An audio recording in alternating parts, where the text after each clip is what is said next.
Print, email, Facebook, Twitter. More coalition claims foul play while Labour argues Linda Burney's dodgy transcript was an honest mistake. Was it doctored or was it an honest mistake?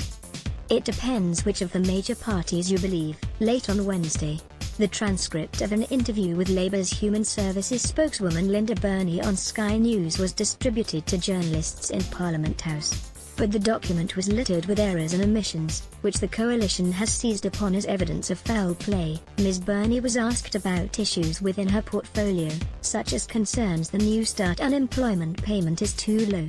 But she was also quizzed on Australia's relationship with China, the decision by Andrew Hastie to use parliamentary privilege to name a Chinese-Australian businessman who funded the bribery of a UN official, and the debate within the Labour Party on indefinite detention of asylum seekers. Large tracts of Ms. Burney's answers were left out, or abbreviated. Check out the transcripts below, the version sent to journalists on the left, and the full version of what went to air on the right.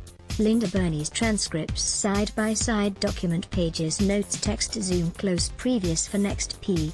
1 loading p. 2 loading p.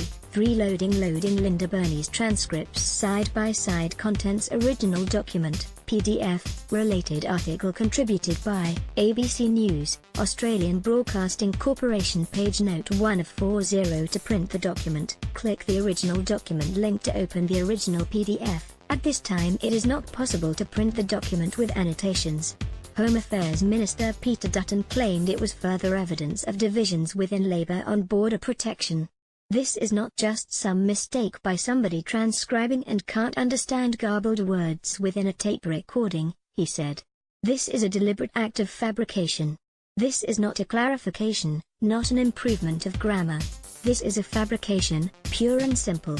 Mr. Dutton's interest in the transcript stems from Ms. Burney's comments on indefinite detention of asylum seekers, where she admitted there needed to be a limit on the amount of time people spent in offshore processing centres. That is an issue that is likely to flare up at Labour's National Conference in Adelaide in July. Shortly after Mr. Dutton levelled the accusations at Labour, Ms. Burney fronted the press gallery and described the incident as a genuine mistake by one of her staff.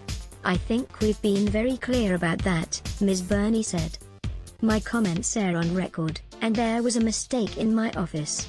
She said the staffer involved had been counselled, and argued it was solely her office's responsibility for transcribing the interview and checking its accuracy.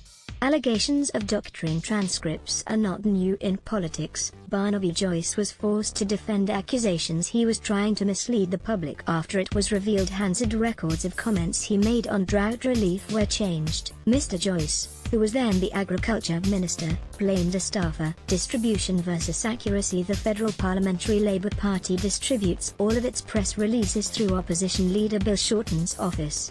Media player, space to play, M to mute, left and right to seek, 00:001:1700:0001:17. It's obvious today that Mr. Shorten needs to provide an explanation as to why his office cleared this press release, Mr. Dutton said. "This is not something that's just gone out from Linda Burney's office, out of some junior press secretary that's put it out in a hurried fashion. This has gone through Bill Shorten's office. It has been cleared by senior people and authorized by senior people, which is written down the bottom of the transcript that they've released by senior people within the Labour Party. Most, if not all, electronic communication from the major parties now carries a note at the end of the document saying who authorized the message." It followed accusations during the 2016 federal election campaign that text messages, with no indication of who had authorized the comments, were sent on polling day, alleging the coalition would sell off Medicare. Print, email, Facebook, Twitter.